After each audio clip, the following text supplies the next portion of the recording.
Halo semuanya, kembali lagi di Crypto IDN. Nah, di video kali ini merupakan video terakhir ya dari 6 video di series dalam menghadapi bulan di tahun 2025 nanti. Nah, di video kali ini kita akan membahas ya 3 token ya yang bergerak pada privacy naratif ya. Tanpa berlama-lama lagi, kita langsung masuk aja di koin yang pertama. Nah, koin pertama itu adalah World. Ya, jadi World ini merupakan sebuah project crypto ya dengan konsep yang namanya open source protocol, di mana dia ini menggunakan sebuah biometrik ya yang dihubungkan atau terlink dengan hardware-nya yang bernama Orb. Ya, jadi fungsi dari Orb ini adalah untuk meng-scan ya iris mata dan juga wajah untuk data tersebut itu digunakan sebagai identitas dalam project World ID. Nah, jadi World ini itu pada awalnya itu bernama WorldCoin ya, namun akhirnya pada Oktober 2024 kemarin itu melakukan rebranding menjadi World. Ya, jadi World ini ditemukan ya oleh Sam Altman, CEO dari OpenAI. Nah, selain melakukan rebranding ya, jadi World ini juga mengklaim bahwa ia memiliki generasi baru pada hardware-nya yaitu Orb tadi, yang mana diklaim performanya itu naik 5 kali lipat daripada versi sebelumnya. Nah, World ini itu bergerak pada bidang privacy karena pada zaman sekarang bisa teman-teman lihat ya bahwa banyak sekali terdapat fake data ya yang menggunakan wajah-wajah artis ataupun selebgram yang lainnya. Nah, di sini Worldcoin itu mengantisipasi hal tersebut ya dengan meng-scan iris mata sehingga data atau identitas asli tersebut dapat terjaga privasinya. Nah, sekarang kita masuk ke technical analysis dari token WLD. Ya, jadi di sini kita bisa lihat Worldcoin ya. Kita akan mungkin draw Fibonacci dulu.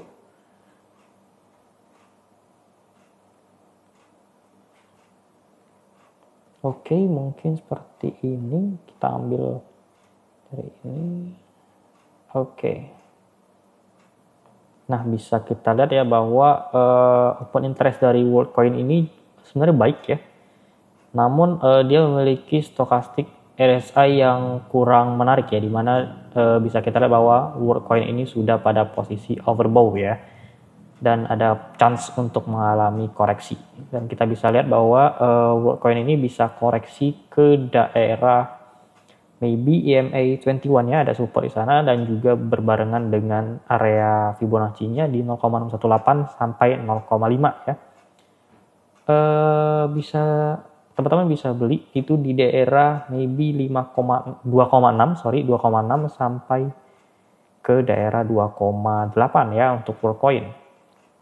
Nah, kita bisa lihat target selanjutnya dari Worldcoin itu untuk short term mungkin dia bisa ambil daerah di $4 sampai 4,4 dolar ya, 4,4 dolar ya, itu untuk Worldcoin short term. Untuk medium to long term mungkin kita bisa lihat ya, untuk mediumnya dulu Worldcoin mungkin bisa ke daerah $6 ya di Fibonacci 2,618, dan yang untuk long termnya mungkin dia bisa kembali achieve ya all time high-nya mungkin di daerah 9,5 ataupun sampai ke $10 ya. Itu analisa dari Worldcoin. Dan kita bisa lihat bahwa mungkin forecast-nya, kita lihat gain-nya jika dia bisa mantul di area buy kita itu di 2,8 at least sampai ke daerah $10. Itu mendapatkan gain sebesar 255% ya. Itu untuk Worldcoin. Koin kedua itu adalah Monero.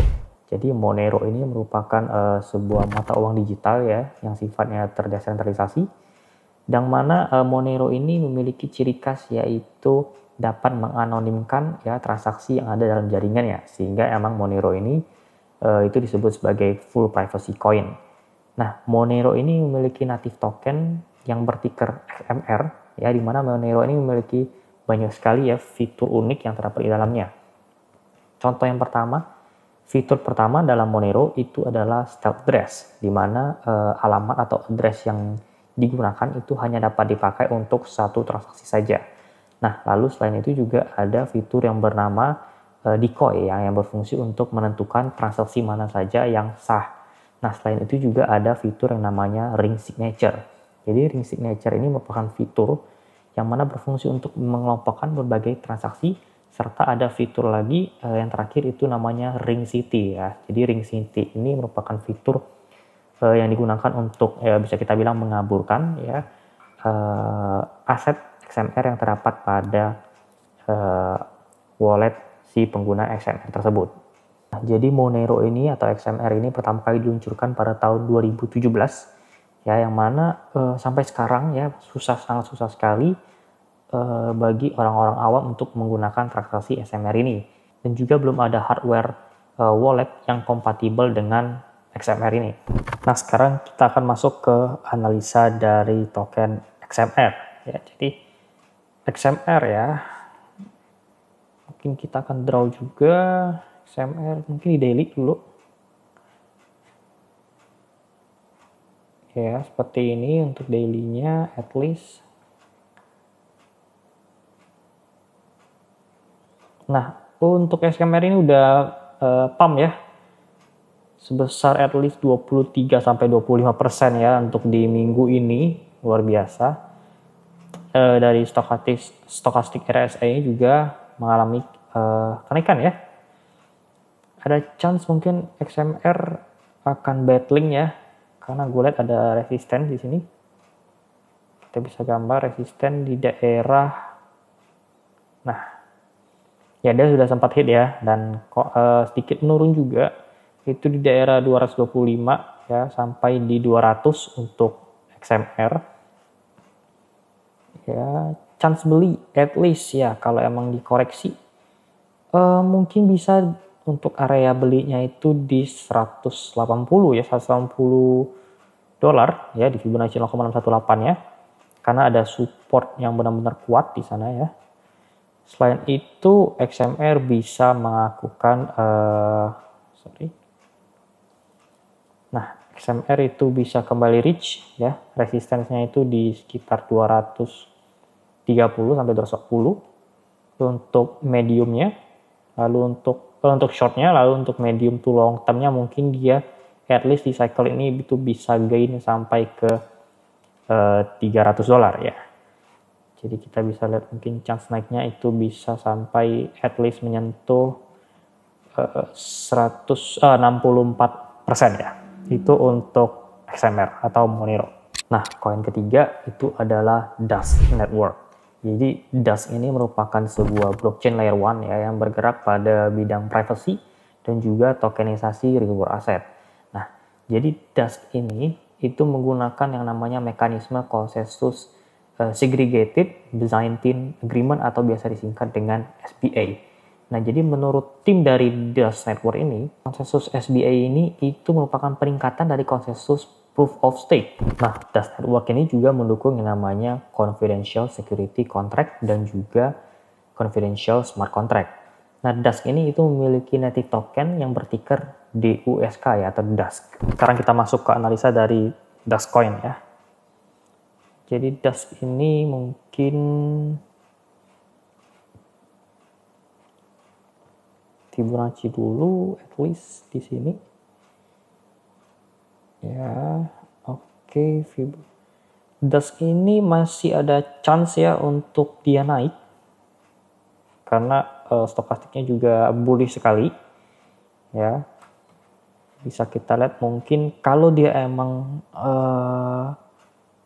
nggak koreksi ya, dia mungkin bisa langsung ke daerah 0,35 ya, 0,35 sampai 0,33 ya. Nanti dia baru bisa konsolidasi di daerah 0,3. Namun kalau dia seandainya koreksi ya, dia mungkin bisa sedikit koreksi itu ke Fibonacci 0,618 ya, itu di daerah 0,24 sampai 0,245 ya untuk Dask sebelum melanjutkan kenaikan.